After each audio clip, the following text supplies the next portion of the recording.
Welcome to Profit Knocks, a show about why to invest in real estate,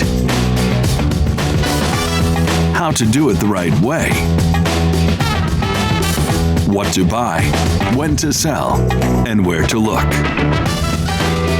We talk to successful experts, unlock global opportunities, and show you ways to reach what matters most. Profits. Hello, and welcome to another episode of Profit Knocks, a show made to provide valuable education and real-life experiences on why to invest in real estate, how to do it right, and where to find your next opportunity. The next 15 minutes will give you great insight about building and managing a successful real estate portfolio, including tips from experts and access to real investment opportunities. So tune in, subscribe, or save it for later. Whatever you do, just don't miss it. My name is Tia Leslie, and with me today are my two co-hosts. I will start with Konstantin Shelikita, owner, CEO of Inter Properties, a very successful real estate developer and investor with over 30 years of experience in building multi-unit properties and single-family homes here in Chicago. Welcome, Konstantin. Thank you. And to my left, I have George Vega, COO of Inter Properties, real estate developer, investor, and founder of Rapid Offer, a cash home buying platform in and around the Midwest. Welcome, George. Hello, Tia. Yes, so today's show topic, pros and cons of hiring a property manager and how to find and hire a great property manager. This is a very important topic. I think a lot of people would like some transparency on this. So I will start with you, George. What kind of services do property management companies offer? Full management of an entire property, leaving the landlord and or property owner a hands-free approach, meaning that we do everything from hiring landscapers and managing the landscaping of the property all the way to top-level stuff of finding and keeping your tenants. So, and everything in between from that as well, which is, calling service repairs, making sure that annual inspections are happening on your property and or quarterly inspections, and making sure that every bit of your property is being well maintained. Creating as well the maintenance schedule for the property. We don't want the things to break on the property and then fix them. We want to keep the full scheduled maintenance for all the mechanicals for the property, as well managing the communication with the tenants, which is very, very important. You want to keep your tenants happy. They are the ones who are paying for your property and putting the money into your pocket. So they want to be known and recognized as that. So that is a very important as well point in property management. As well, managing the finances, paying the property expenses, distributing the funds, scheduling and paying for the repairs. All that needs to be on the schedule. That is a long list of things to take care of. It is. Yeah, owning a property, and especially a multi-unit and or investment property, is a very involved process. I know that there's a lot of preaching out here about it being a hands-free, cash-in-the-mail approach, but it's not. It's really it's a business, and each property is a business that you're running. So, yeah. Interesting. Sometimes when you buy that type of property, you can already inherit the management company with the property. So, and you definitely would want to check on that management company as well. Interesting. And seeing what the reviews are, what kind of service they provide. Correct. Right. Correct. Yes. Interesting. Okay. So when should I hire a property manager, and why? Why would I do that? I'd say you want to hire them the moment you start feeling overwhelmed. You really want to start reaching out to property management companies and or doing your research. Not only when you start to begin to feel overwhelmed, but when you are now interested in expanding your investment portfolio. So when you're now considering, hey, maybe it's time for me to take on a second property, a third property, and or as we call it in the business, 10 doors, 12 doors. Wow. Okay. When you start to think in those terms, it's now time to consider who you're going to put in the role to make sure that your business is running smoothly. Got you. Yeah, that makes a lot of sense. If you've got so many properties, there's no way that you could possibly really do that by yourself unless you really do hire somebody and that you trust, correct? That's correct. Yeah. Correct. Or in the event, if you are absentee owner or investor/investor, you definitely have to have a manager, property manager or management company taking care of your property, because if you're not there to take care of it, it's going to bring you to the monetary loss and possible property loss as well. There's no such thing as out of sight, out of mind in the real estate business. Your property is a living organism, and you have to know what's happening in this property, right? And as soon as something's off, you have to be the one that reacts, because no one really cares more about your property than you yourself. Absolutely. So it's your investment. You have to be there. If not, you have to hire the right people who are going to be transparent with you in what's happening in your property. And be ready to answer all your questions if you have any about that property. So that's what qualifies the good property manager. Yeah, I can see that. Yeah. So how would I find, or how would I go about hiring a property manager? You know, how would I do that? Where would I find them? Great question. You know, my first thought is word of mouth. Okay, The best. Referrals from friends and or other investors who know of good property managers, have had good experience with other property managers. That would be your first route. Your second route is the route that we all like to take. It's Google, right? Yes. We like to do our research in Google and find out, hey, how's this property manager doing? What are the complaints that are being registered on their feedback forms, right? And then thirdly, I want to add your leasing agents. Leasing agents have a very specific role of finding a property for someone who's interested in leasing a property. So they have hands-on experience with going through different management companies and different processes, right? So they're able to tell you, hey, we've worked with this company and it's fantastic, or we've worked with that company and it was a terrible experience. Right.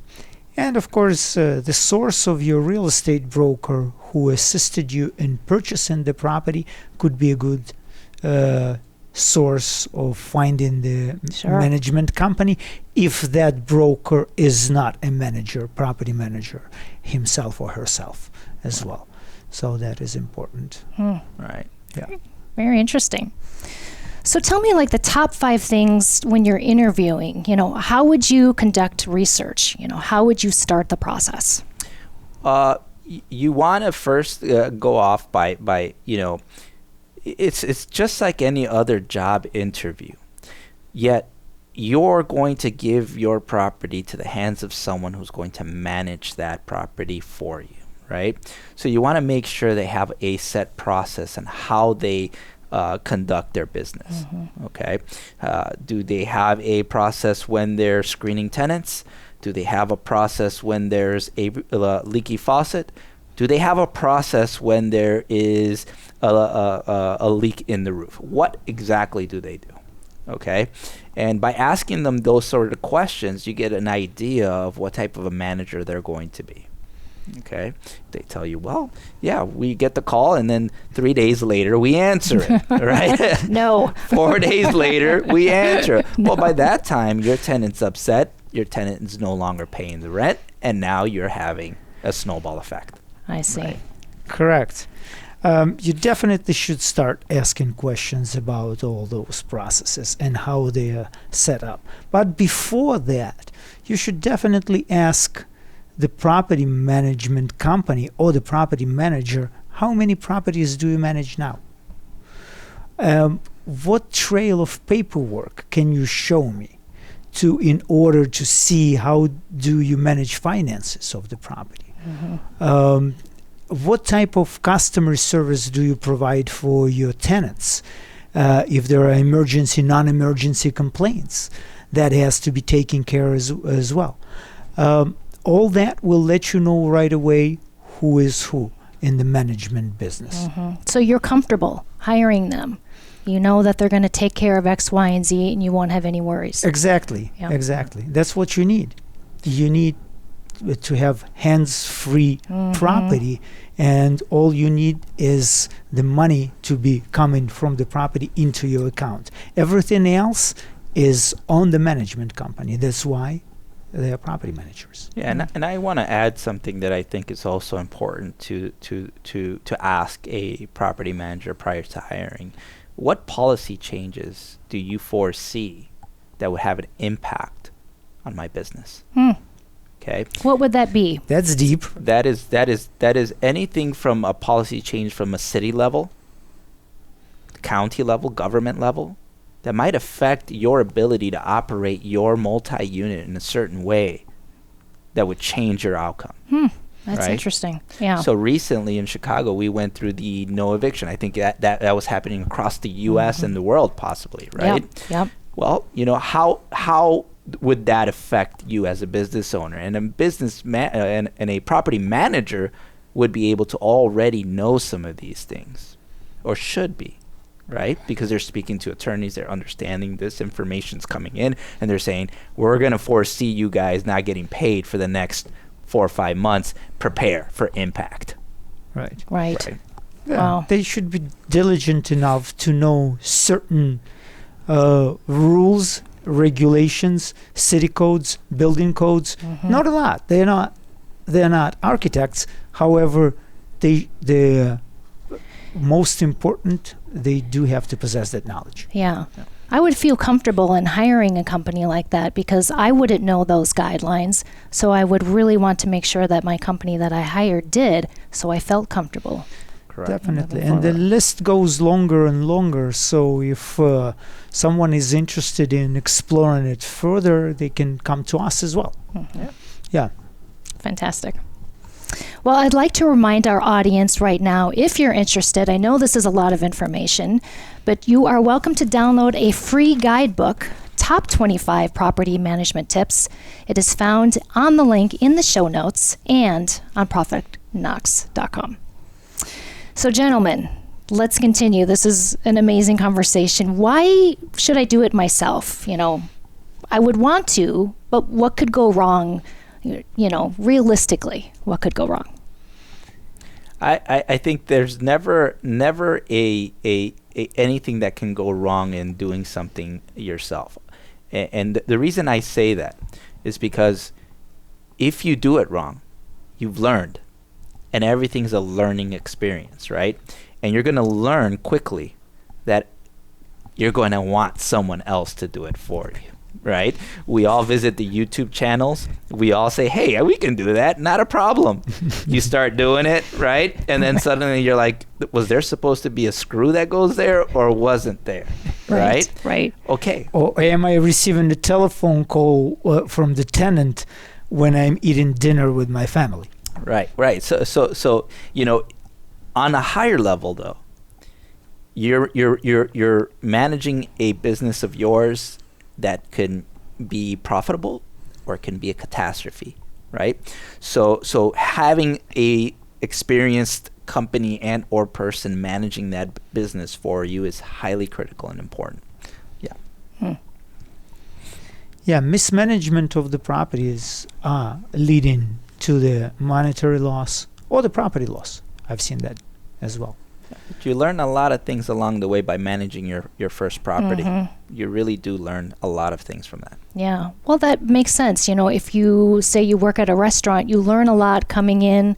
Maybe you're a busboy before a waiter. You're really getting to know the restaurant and how it works. It's kind of the same thing. You really know what it takes to be a property manager, right? Correct. When you do it yourself. So then when you're overwhelmed, you know what to do and who to call. Right. Yeah. The sign of a good father that owns a business is the father that puts their son cleaning tables first, Yes, right? And then right. moving towards the rest, right? Exactly. Well, that's how you know. That's how you really get, into the bones of the business, right?